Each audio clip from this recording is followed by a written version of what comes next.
Leviticus chapter 15. The Lord said to Moses and Aaron, "Speak to the Israelites and say to them, when any man has an unusual bodily discharge, such a discharge is unclean.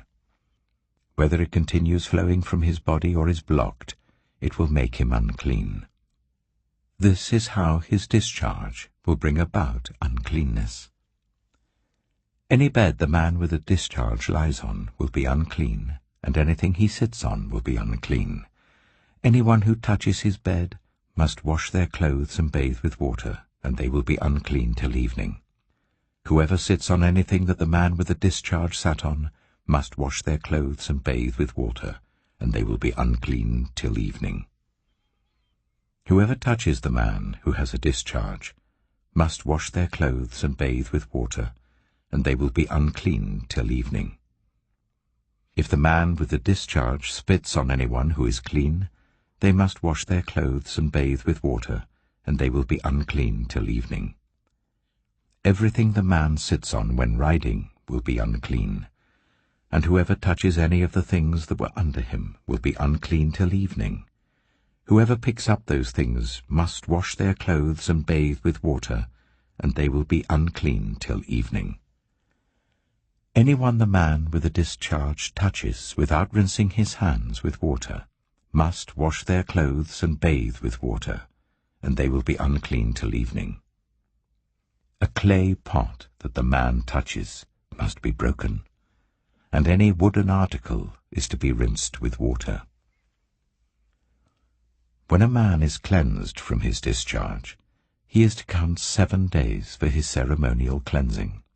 He must wash his clothes and bathe himself with fresh water, and he will be clean. On the 8th day he must take 2 doves or 2 young pigeons, and come before the Lord to the entrance to the tent of meeting and give them to the priest. The priest is to sacrifice them, the one for a sin offering and the other for a burnt offering. In this way he will make atonement before the Lord for the man because of his discharge. When a man has an emission of semen, he must bathe his whole body with water, and he will be unclean till evening. Any clothing or leather that has semen on it must be washed with water, and it will be unclean till evening. When a man has sexual relations with a woman, and there is an emission of semen, both of them must bathe with water, and they will be unclean till evening. When a woman has her regular flow of blood, the impurity of her monthly period will last 7 days, and anyone who touches her will be unclean till evening. Anything she lies on during her period will be unclean, and anything she sits on will be unclean. Anyone who touches her bed will be unclean. They must wash their clothes and bathe with water, and they will be unclean till evening. Anyone who touches anything she sits on will be unclean. They must wash their clothes and bathe with water, and they will be unclean till evening. Whether it is the bed or anything she was sitting on, when anyone touches it, they will be unclean till evening. If a man has sexual relations with her, and her monthly flow touches him, he will be unclean for 7 days. Any bed he lies on will be unclean. When a woman has a discharge of blood for many days, at a time other than her monthly period, or has a discharge that continues beyond her period, she will be unclean as long as she has the discharge, just as in the days of her period.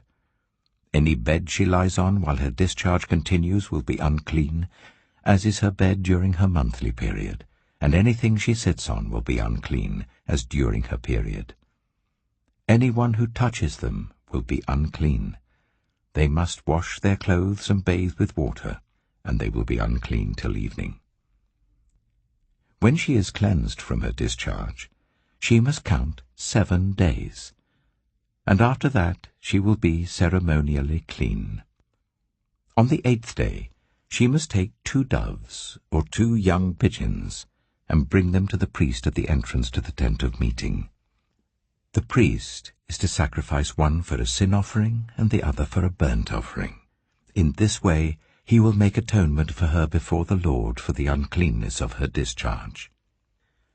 You must keep the Israelites separate from things that make them unclean, so they will not die in their uncleanness for defiling my dwelling place which is among them.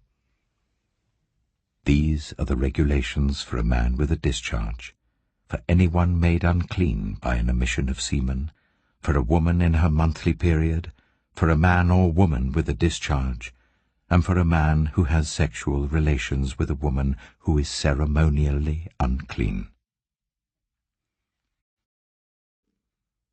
Leviticus chapter 16. The Lord spoke to Moses after the death of the 2 sons of Aaron, who died when they approached the Lord. The Lord said to Moses, "Tell your brother Aaron that he is not to come whenever he chooses into the most holy place behind the curtain in front of the atonement cover on the ark, or else he will die. For I will appear in the cloud over the atonement cover." This is how Aaron is to enter the most holy place. He must first bring a young bull for a sin offering and a ram for a burnt offering. He is to put on the sacred linen tunic with linen undergarments next to his body. He is to tie the linen sash round him and put on the linen turban. These are sacred garments, so he must bathe himself with water before he puts them on. From the Israelite community,